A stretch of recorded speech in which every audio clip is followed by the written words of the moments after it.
Hey everybody. Um, this is an entry from a handbook by Riccardo Bellofiore on Isaac Illich Rubin. Isaac Illich Rubin's essays on Isaac Illich Rubin's essays on Marx's theory of value were part of the discussions about abstract labor and value in the 1970s. Rubin's argument, however, was very much misinterpreted. Rubin detected the crucial links in Marx's dialectical deduction of value, money, and capital without completely resolving its difficulties. Rubin was born in Daugavpils, Latvia, then part of the Russian Empire, on the 12th of June, 1886. Rubin studied economics at the Faculty of Law in St. Petersburg. Rubin was part of the Jewish Bund, and then of the Mensheviks until 1924. Rubin was arrested twice in 1921 and again in 1923 because of these affiliations, and was sentenced to 3 years in a concentration camp. The last year was commuted from jail to exile in Crimea. In 1919, Rubin began a collaboration with David Ryazanov on the collected writings of Marx. Essays on Marx's Theory of Value was published in 1923, the second edition in 1924. Translations worldwide were from the 1972 U.S. translation of the 1928 third edition.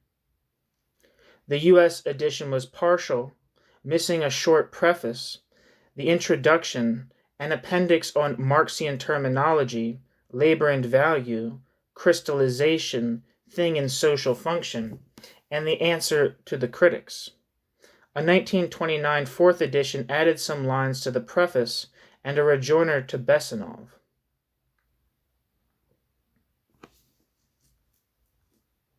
I don't know who Besanov is.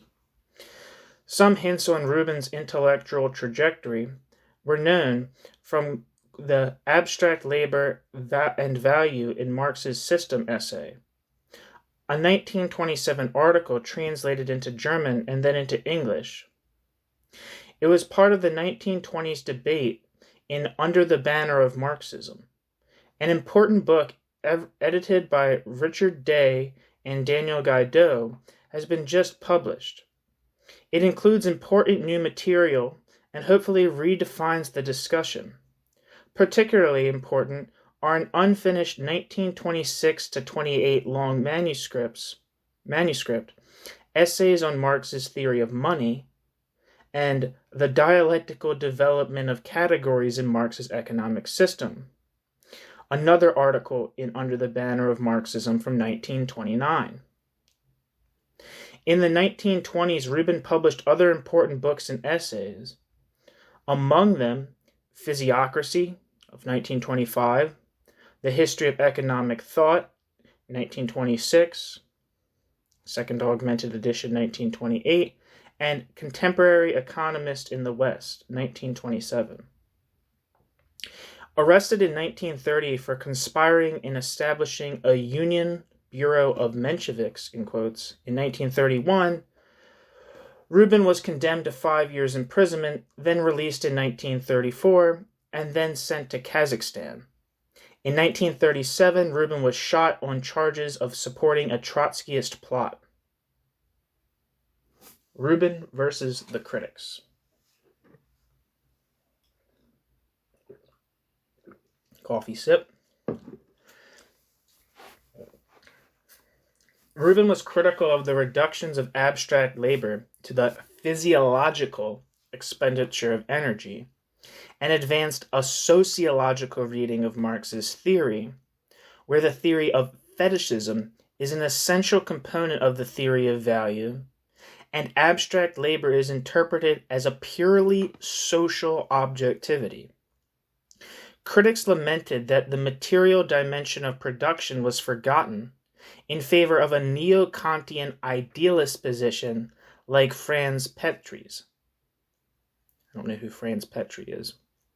Between the first and second edition of his essays, Rubin extended the argument, deepening the qualitative inquiry about abstract labor, exploring the quantitative dimensions of socially necessary labor time, going into the consideration of qualified labor, prices of production, productive and unproductive labor.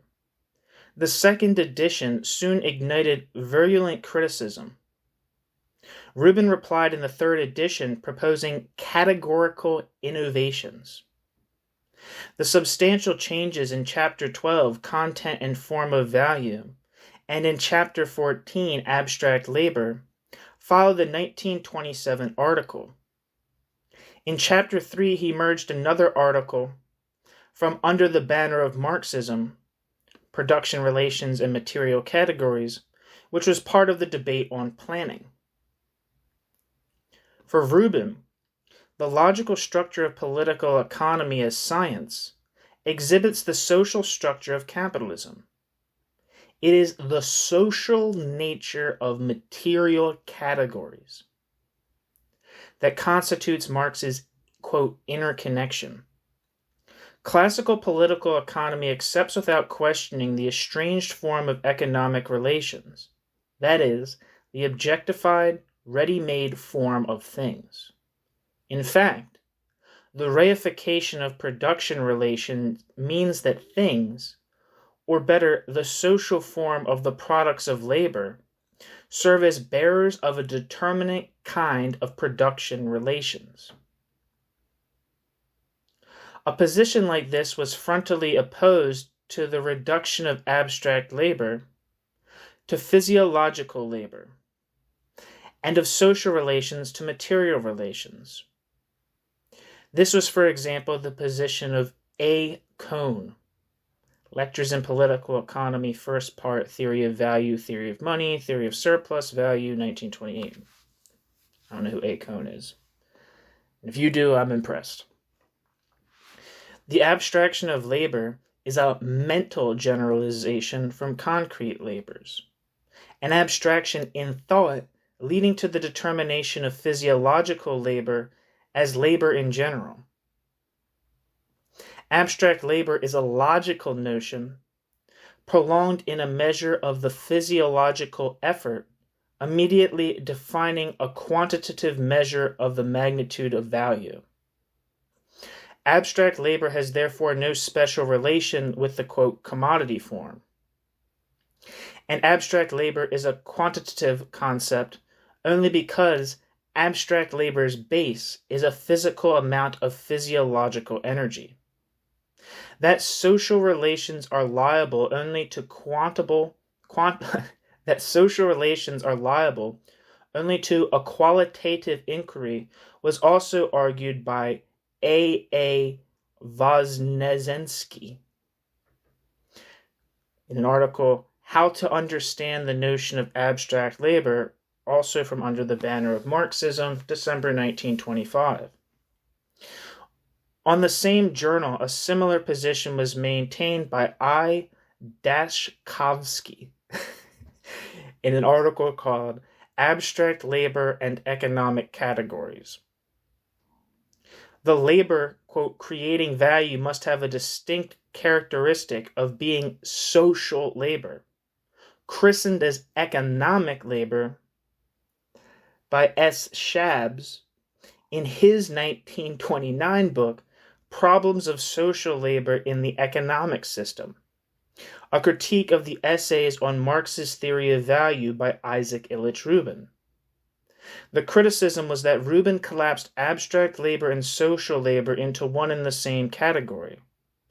The critics deny that both abstract and the substance the critics deny that both abstract labor and the substance of value are historically connected to commodity exchange. Labor is distinguished as concrete, abstract, i.e., physiological and social. In the second edition, Rubin sharply rejected the view that reduces abstract labor to physiological labor. Contrasting the first chapter of Capital, where indeed a reduction to physiological labor was followed by the dialectical deduction of the form of value in the third section, with the contribution to the critique of political economy by Marx, where there is no reduction of exchange value to value and then labor. Rubin admitted that Marx originated the misunderstanding by not distinguishing the inquiry into the content of value from that into the form of value. On the one hand, quote, value in general logically exists as if value in general could be interior and independent from the form of value. On the other hand, the form of value is the key concept to understand a universalized exchange economy. Without the form of value, the critic's, quote, logical understanding would be right, and value reduces to simple expenditure of labor.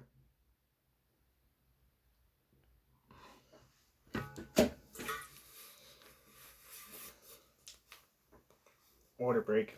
If I can open this bottle. There we are. Hands are sweaty.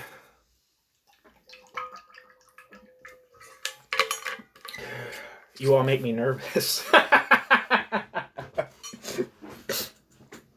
The pathway from a view of abstract labor as isolated in the sphere of exchange.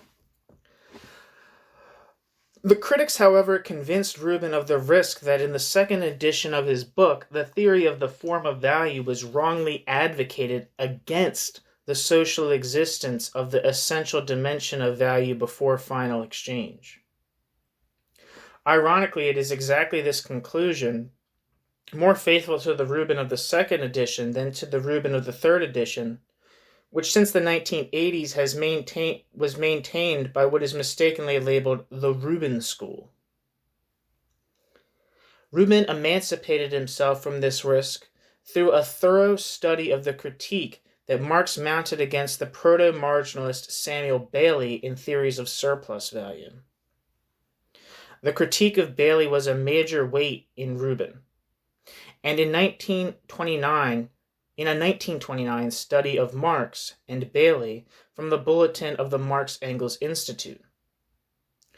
Marx criticized Bailey's, quote, nominalism, arguing that value is not identical with exchange value as it is given in any idiosyncratic act of exchange. However, Marx is also critical of Riccardo's, quote, substantialism.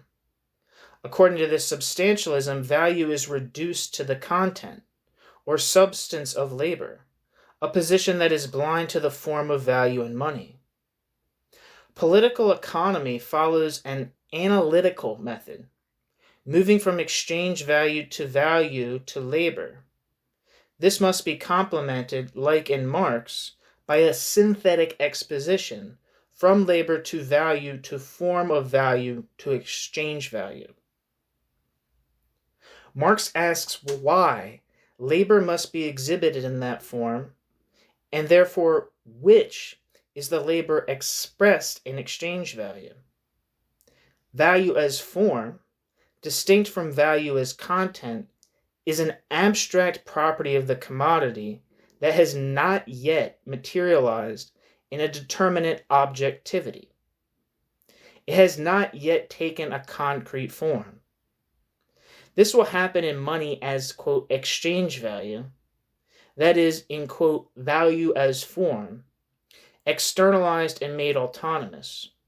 The movement from the inner to the outer, within the circularity of capital, will be at the heart of the essays on Marx's theory of money, the book.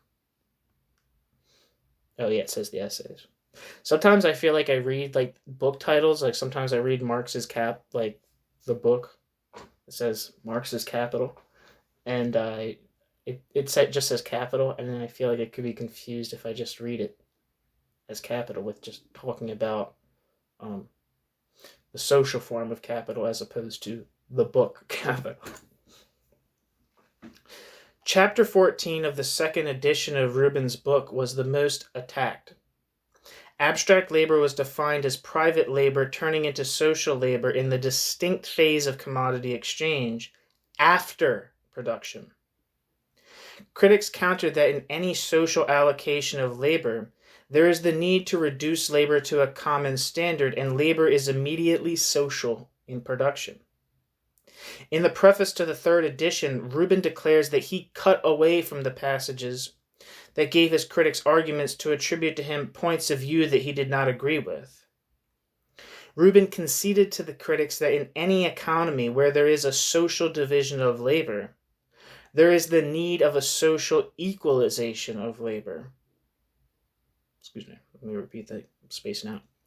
Rubin conceded to the critics that in any economy where there is a, quote, social division of labor, there is the need for a social equalization of labor. But this equalization of labor must not be confused with abstract labor, which is an historically specific form of equalization. In a socialist community, the Planning Bureau has to equalize individual labors.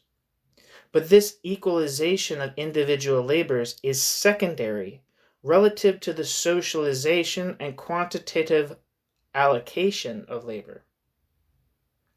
In a commodity economy, it is the other way around. Labor is not immediately social. Labor has to become social through the indirect equalization of individual labors in commodity market exchange. In both cases, there is the presupposition of a physiologically equal labor. But in the former, labor is socially equalized in a direct fashion. In the latter, in both cases, he's talking about the socialist and capitalist economies. In both cases, there is the presupposition of a physiologically equal labor. But in the socialist economy, labor is socially equalized in a direct fashion. In the capitalist economy, labor becomes social as long as labor is made equal through the abstraction of labor in the exchange of, quote, things. Critics' complaints are justified relative to the second edition. Until the producers, this is a quote, I think it's from Rubin, it doesn't say where the quote's coming from, but let's just assume that it's Rubin, not one of his critics. Until the producer is, quote, until the producer is concerned with his particular concrete labor, the labor is a private labor. Private labor becomes social only in the act of exchange on the market, that is, through the equalization of very different kinds of products of labor, that is, through the form of abstract labor. Abstract labor emerges only in the real act of market exchange. Abstract labor is produced only in exchange. Abstract labor is created in exchange. Among the positions that in the preface to the third edition, Rubin declares that he does not share there. Among the positions that in the preface to the third edition, Rubin declares that he does not share there are exactly the predominance of exchange over production and enclosing abstract labor in the phase of exchange, positions associated with contemporary value form theory.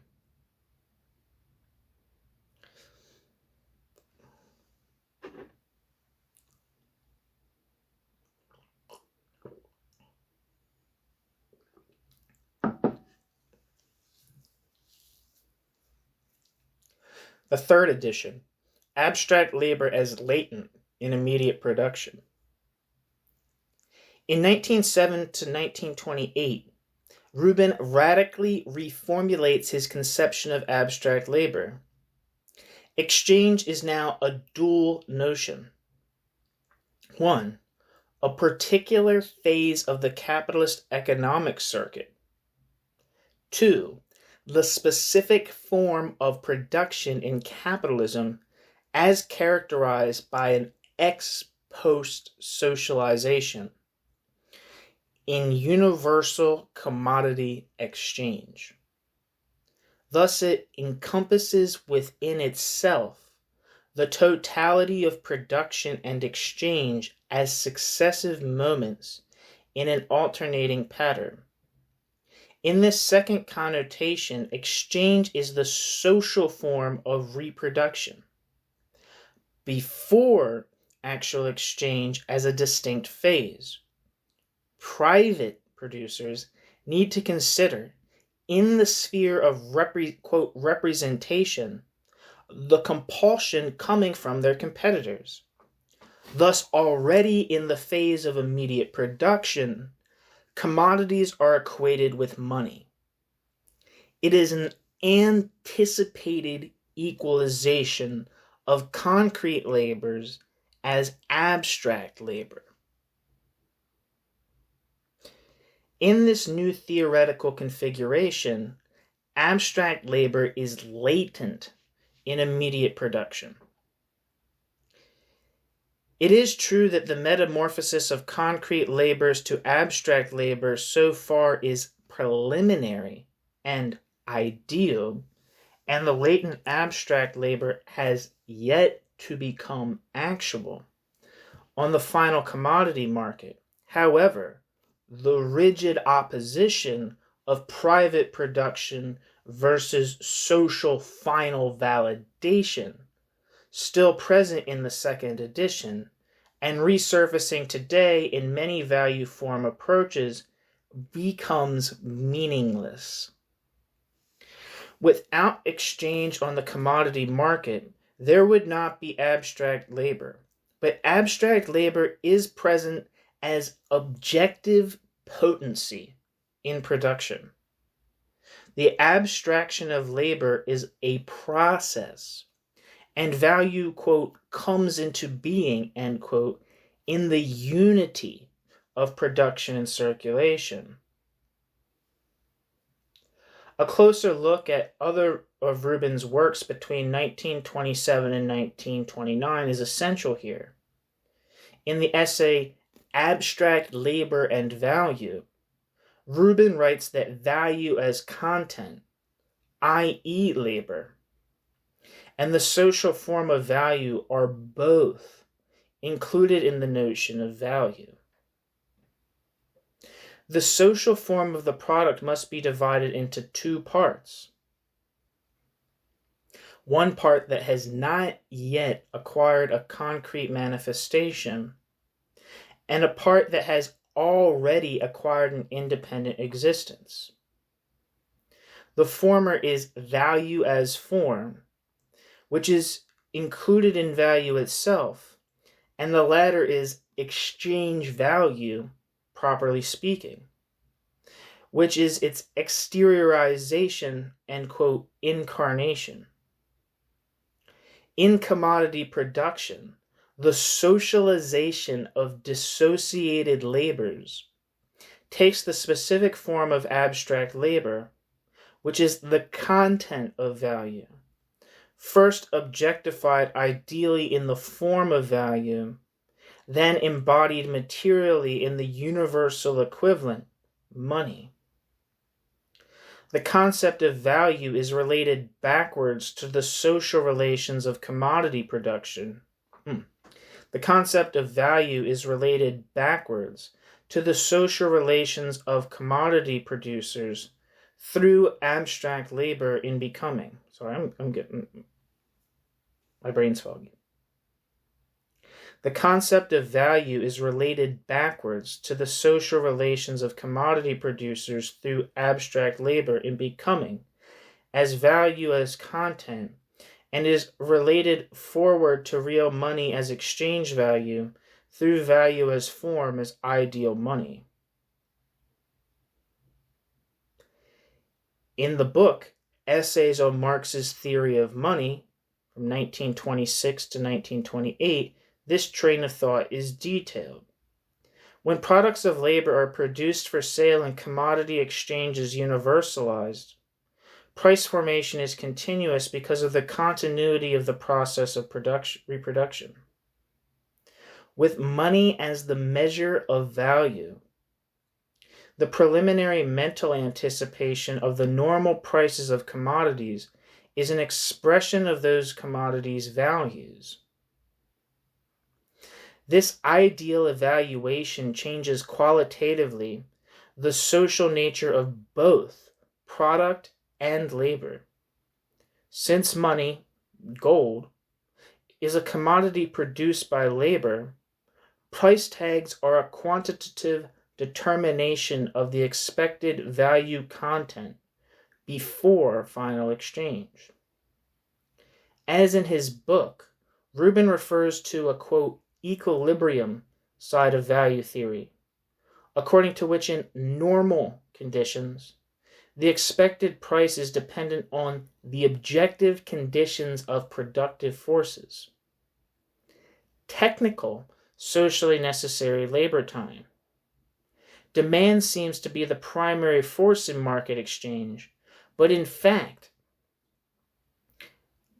demand depends from the volume and character of production. Commodities enter the marketplace with a given exchange value corresponding to the commodity's price, though these expectations may be disappointed. With money as means of circulation, a change of form is going on. The, quote, soul of the commodity turns into gold, while continuing its own movement. The exchange ratio between gold and commodities is fixed at the point of production in the direct barter of gold as a commodity against all other commodities. Since a commodity is equated with all other commodities in advance, a preliminary evaluation in terms of gold is also going on in production, with hoards and means of payment, money from fluid crystallizations in a fixed thing, a chrysalis.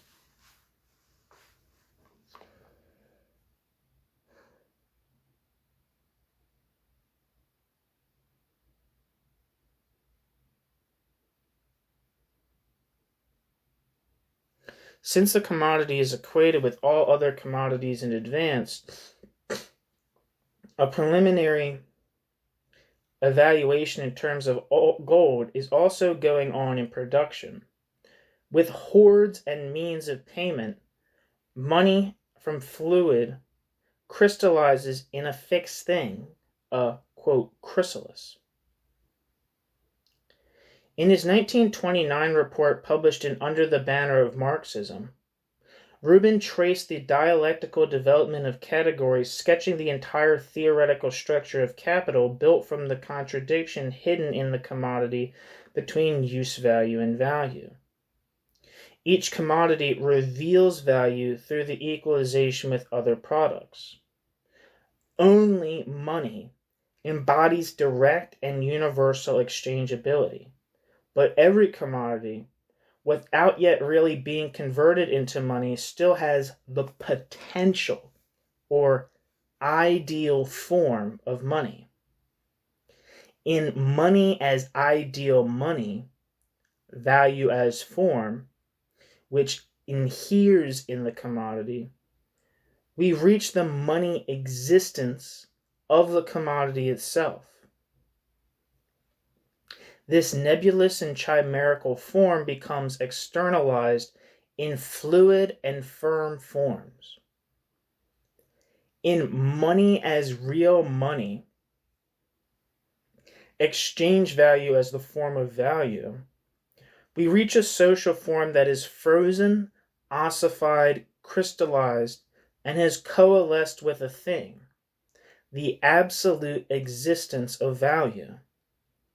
Rubin very well understands that this reification expresses the fetish character dominant in a monetary commodity capitalist economy, which generates fetishism as the naturalization of those specific but real social properties things possess in that social reality. With money as capital, we see that the exchange of equivalents in commodity circulation is only a seeming exchange. When the chrysalis money as money has turned into a butterfly, money as capital, the ghost, value within a commodity, has turned into a vampire. Capital is self-expanding value because capital sucks living labor from living bearers of labor power.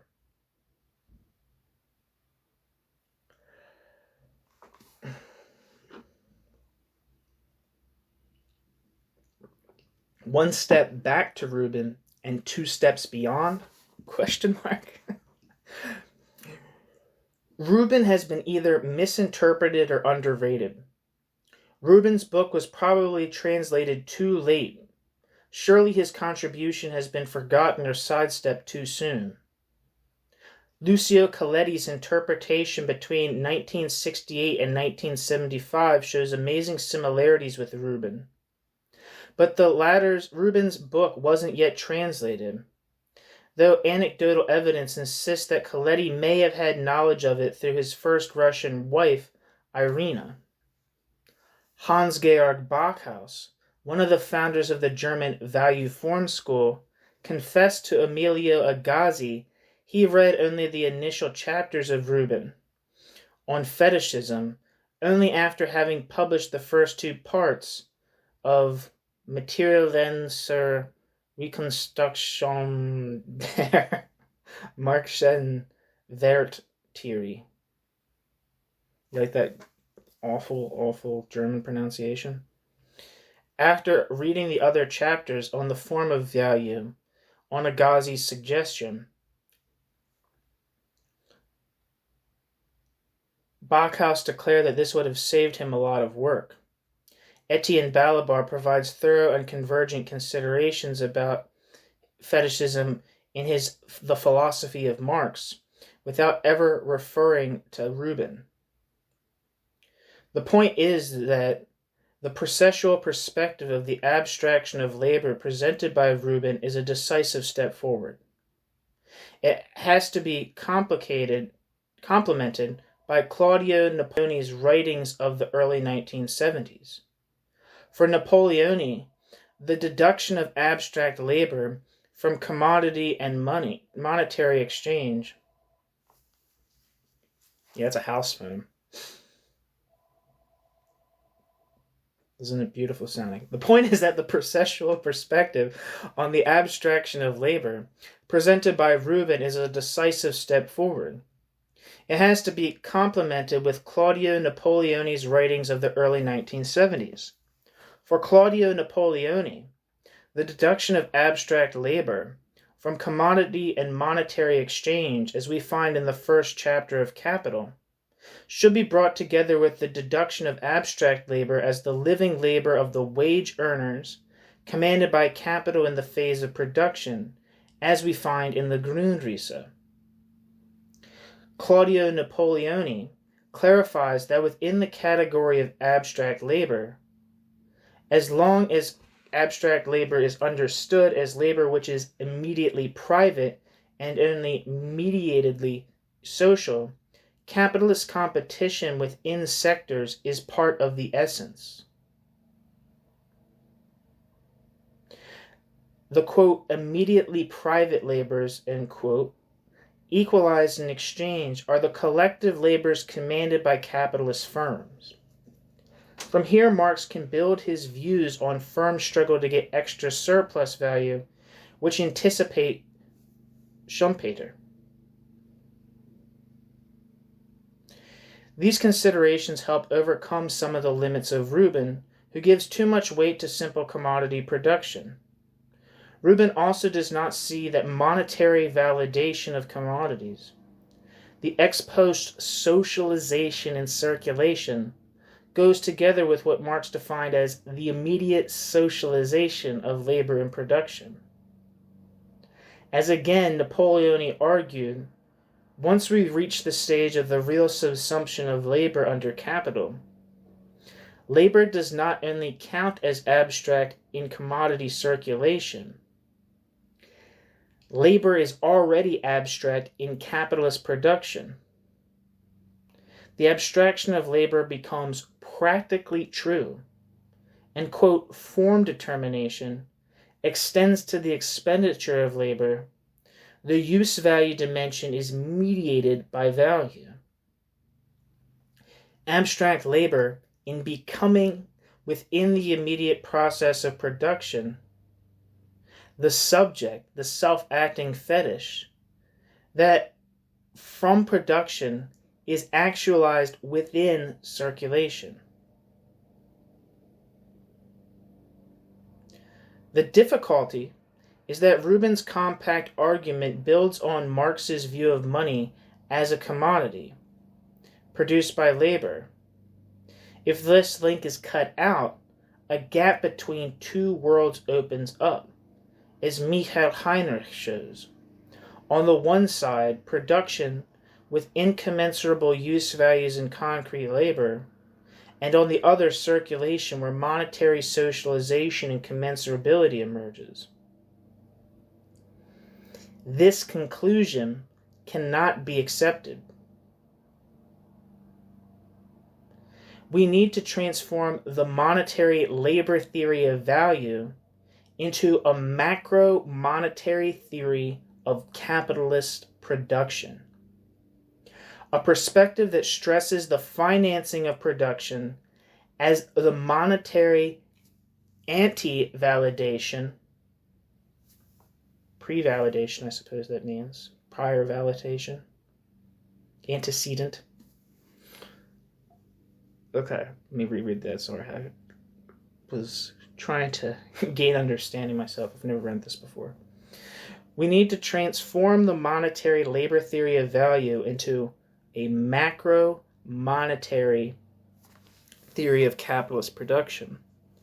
A perspective that stresses the financing of production as the monetary anti-validation that opens up the way to an anticipated commensurability of economic magnitudes within immediate production in the expectation of the final validation on the commodity market.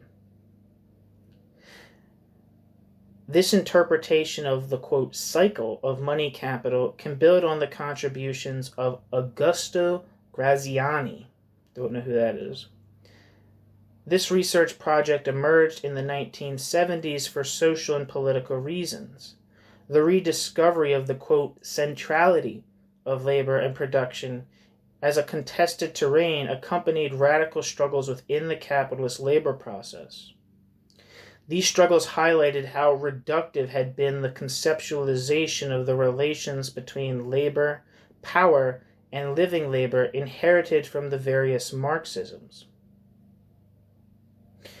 The, quote, constitution of the reified capitalist reality had to be brought back to the conflictual and potentially antagonistic nature of class relations in the hidden abode of production.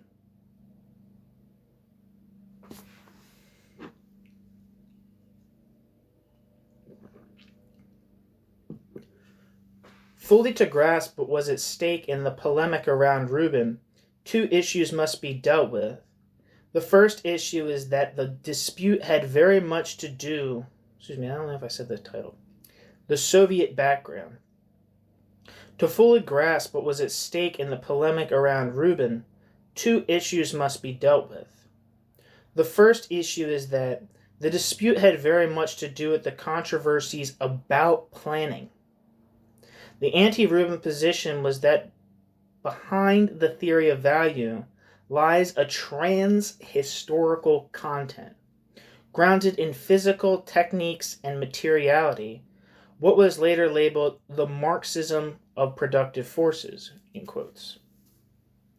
For Rubin, functions and social forms cannot be reduced to material production and grounded on material production.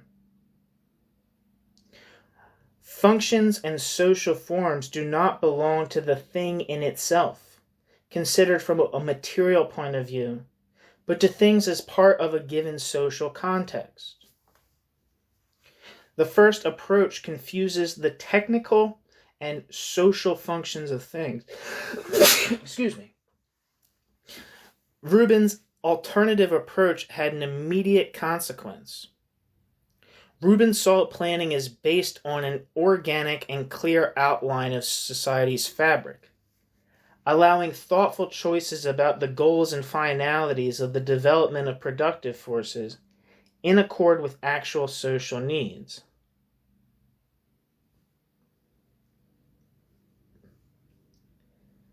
In Rubin's essay, The Dialectical Development of Categories in the Marxian Economic System, the point is laid bare with great perspicuity. A social form springs from a simpler social form because of changes in the material productive forces. But it does not emerge in a void, or as a mere passive mirror of the given state reached by the productive forces, outside any link with social forms and production relations among human beings. The specific nature of the capitalist commodity economy lie in the circumstance that the social relations among people are not established with reference to, but by means of, things themselves. It is this which gives to production relations among people a materialized, reified form, and gives rise to commodity fetishism, the confusion between technical, material, and social economic aspects of the productive process. Marx's method, Rubin insists, treats the object of inquiry not as ossified things isolated from one another, but as fluid and dynamic processes linked with each other. The second issue has to do with Marx's connection to Hegel. The polemic around Rubin intersected the philosophical controversy between mechanists and dialecticians in the Soviet Union of the 1920s. The dialecticians argued against the reductionist position according to which more complex phenomenon can be reduced to simpler phenomenon, and sided with Rubin. The Russian economist had expressed his position with great clarity in the third section. Quote, on the question of the relation between content and form, Marx took the standpoint of Hegel and not of Kant. Kant treated form as something external in relation to content, and as something which adheres to the content from the outside. From the standpoint of Hegel's philosophy, the content is not itself something to which form adheres from the outside. Rather, through the content's development, the content itself gives birth to the form which was already latent in the content. Form necessarily grows out of the content itself. From this point of view, the form of value necessarily grows out of the substance of value. End quote, Rubin. The overlapping of the debates in the end proved fatal to most of the protagonists. In 1930, Bessonov and Kahn edited a collection with the resounding title, Rubinism or Marxism. That same year, B. Borelin and A. Leontev published Against Mechanist Tendencies in Political Economy in defense of Rubin, which was attacked in Pravda and provoked an answer from 10 young economists pro-Rubin, quote, materials for a discussion on theoretical economics, end quote. But on the 10th of October 1930, Pravda rigorously attacked both mechanists and Rubinists. 2 later Pravda articles sought to eradicate the Rubin's China. Stalin's, quote, struggle on two fronts had brought down the curtain.